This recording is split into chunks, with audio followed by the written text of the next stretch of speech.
What are you looking at there on the workbench, guys? Well, that is the Civivi Terax, and it's kind of a departure for Civivi, and we and Sencut, they're all the same parent brand.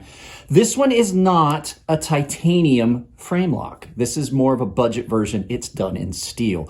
So it's a really cool knife so far, first day in pocket. So let's turn this around, take a look at it from above, and I'll show you what I found.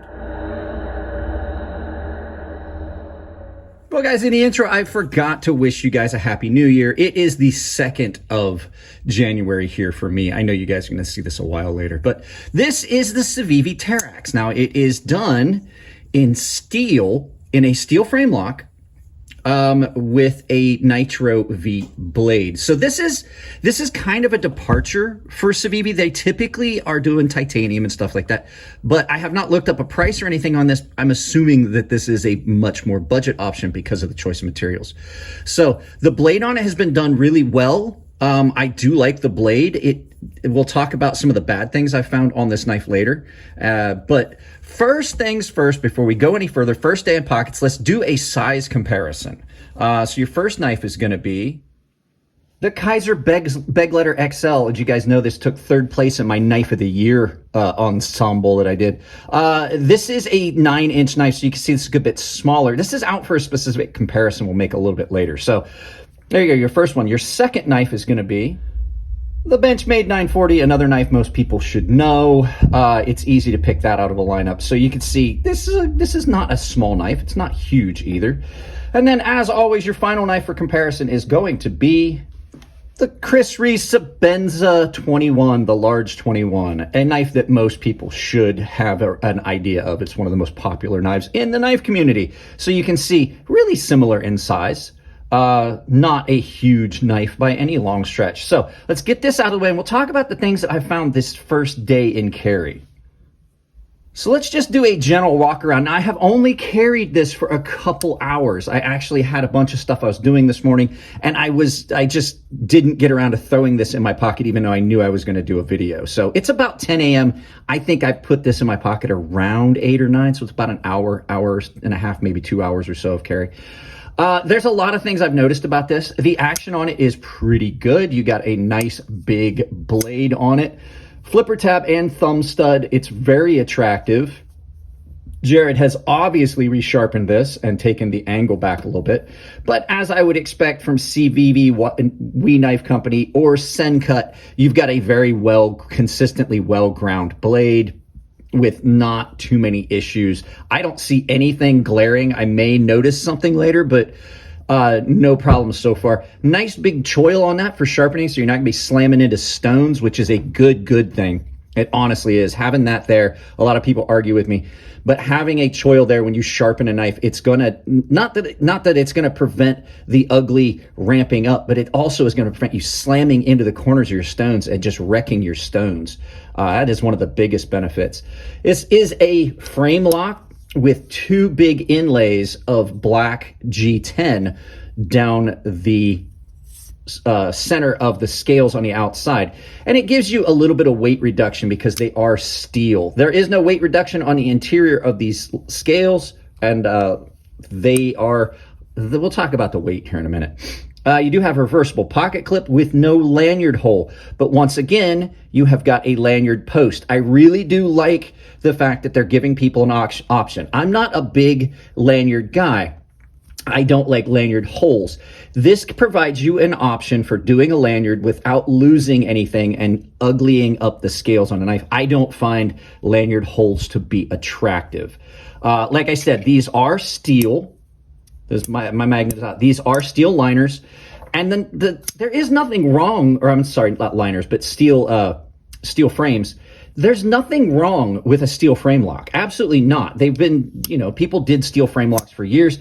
And as a matter of fact, everybody's like, oh, it's steel frame lock, that's cheap. Well, the fact is, most of your knives are going to have a steel lock bar insert. You don't have to worry about that because the entire lock bar is steel. The only issue is weight, which we'll get to when we talk about some other things about the knife. Like I said, flipper tab is really good. I do like the flipper tab. It's just in a really good position, and it's not real obtrusive and ugly when the knife is open. It follows the lines of the knife pretty well. Jimping on this is decent. It's not super, super good, but it is very, very adequate. You've got some definite good, solid purchase on the jimping. There is jimping on the flipper tab, but just like I was saying, it's not over the top and too aggressive. And overall, it's an attractive knife. So that's the things I found so far that I'm happy and I'm pleased with. So let's turn this around and we'll look at it on the other side, and I'll show you the things that I'm not as pleased with. And they may change over the course of carry for a while, but we'll take a look at it right now. So like I said when we were talking, there are a few things that I'm not happy, that I really don't like on this knife. One of them is the way it feels in hand. First and foremost, the ergos on it, it's not horrible, but it just feels a little unusual in my hand. And I don't know if it's because it sweeps down and it gets so narrow back here. With that forward finger groove like that, it doesn't feel horrible. You still feel like you have purchase. It just feels like there's some of the knife is missing here. It just feels too thin back here at the heel. It's not horrible, and I might get used to it. It could be because I've been carrying a lot of knives recently that get fatter at the back, which I'm typically a big fan of. When you have a little bit of more material at the tail, it gives it a better overall feel. But I think I'll get used to it because it's not like it's uncomfortable.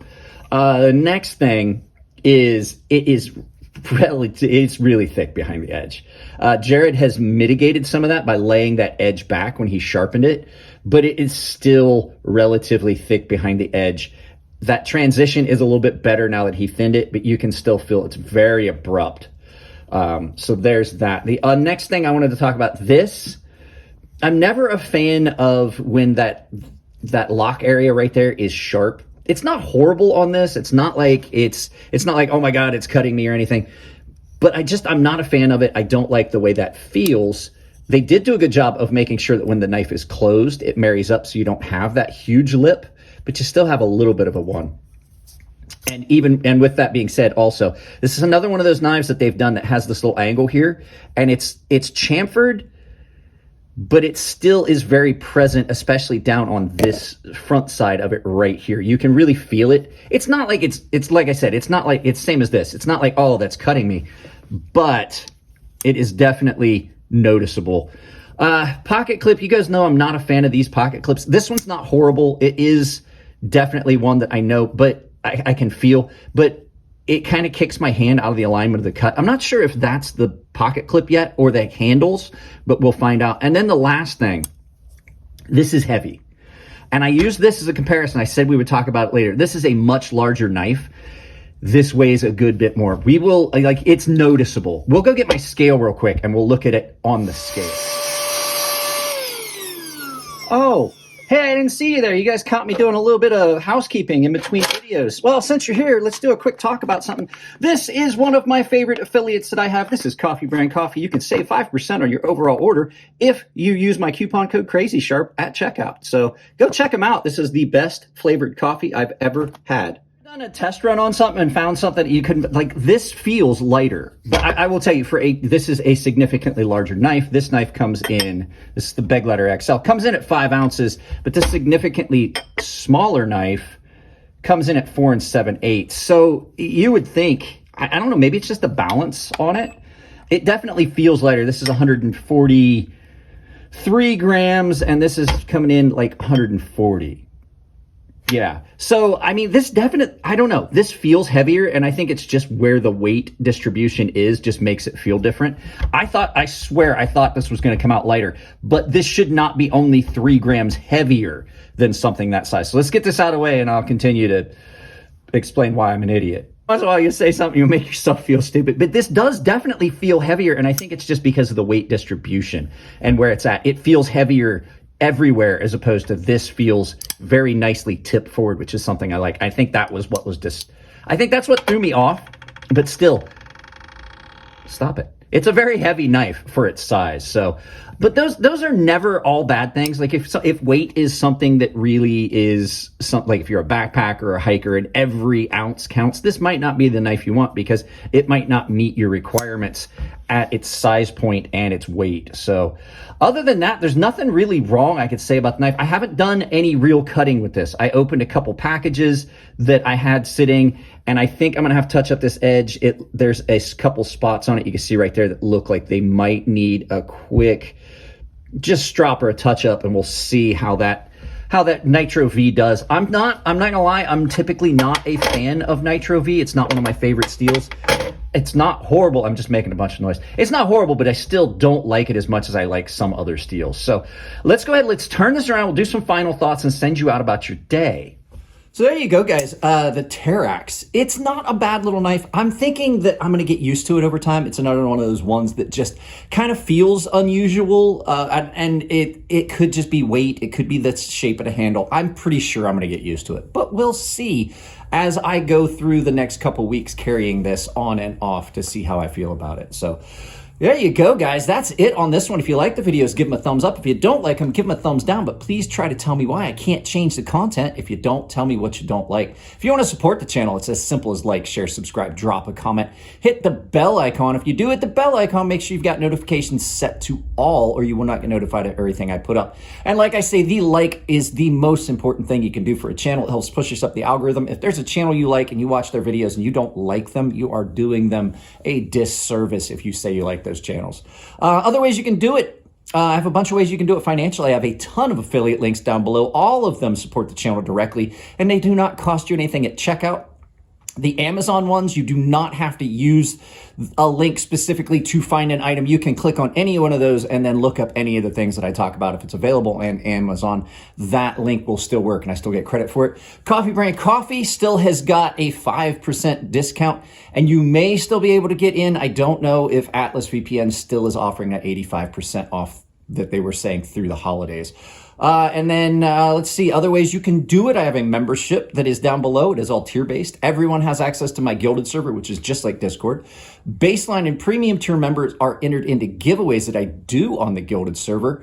And the premium tier members have access to a sharpening tutorial series here on YouTube that I've put behind that paywall. And the final way is I have a merchandise store on Ember Shirt Co. where you can pick up my merchandise or other creators' merchandise at a discount of 10% if you use my coupon code CrazySharp. Capital C, capital S, CrazySharp, all one word, saves you 10% at checkout. Guys, that's it on this one. I love you all. If it's your birthday, happy birthday. And I will see you in the next video.